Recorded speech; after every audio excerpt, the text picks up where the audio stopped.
I never believed in ghosts until I visited Death Alley. It was a cold and rainy night in Chicago, and I was walking back to my hotel after seeing a show at the Nederlander Theater. I had heard about the tragic history of the place, how hundreds of people died in a fire there in 1903. But I didn't think much of it. It was just another urban legend, right? Wrong. As I turned the corner into the alley behind the theater, I felt a sudden chill in the air. The streetlights flickered and dimmed, casting eerie shadows on the wet pavement. I shivered and quickened my pace, hoping to get out of there as soon as possible. But then I heard it. A faint scream followed by a loud thud. It sounded like someone had fallen from a great height. I stopped and looked around, trying to locate the source of the noise. There was no one else in sight, just piles of trash and old crates. "Hello?" I called out, feeling foolish. "Is anyone there?" No answer. I shrugged and resumed walking, thinking it was probably just a cat or a rat. But then I heard another scream, this time louder and more desperate.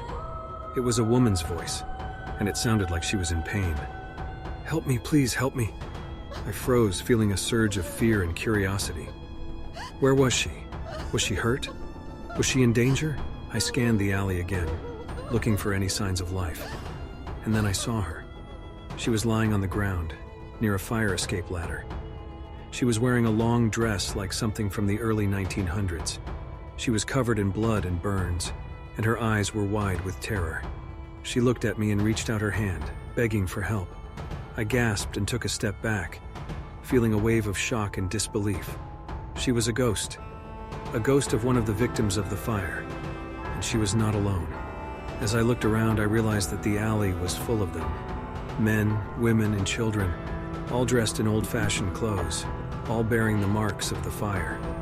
Some were lying on the ground, others were hanging from the windows or the fire escape, and some were running and screaming, trying to escape the flames that were no longer there. They were all ghosts, and they were all trapped in a loop of their final moments. I felt a cold sweat on my forehead and a knot in my stomach. I wanted to run, but I couldn't move. I was paralyzed by fear and fascination. And then one by one, they turned their heads and looked at me with a mix of curiosity and anger. They seemed to recognize me as an intruder, an outsider, a witness to their suffering. They started to move towards me, slowly at first, then faster and faster. They reached out their hands, clawing and grabbing at me. They opened their mouths, shouting and cursing at me. They wanted me to join them, to share their pain, to be one of them.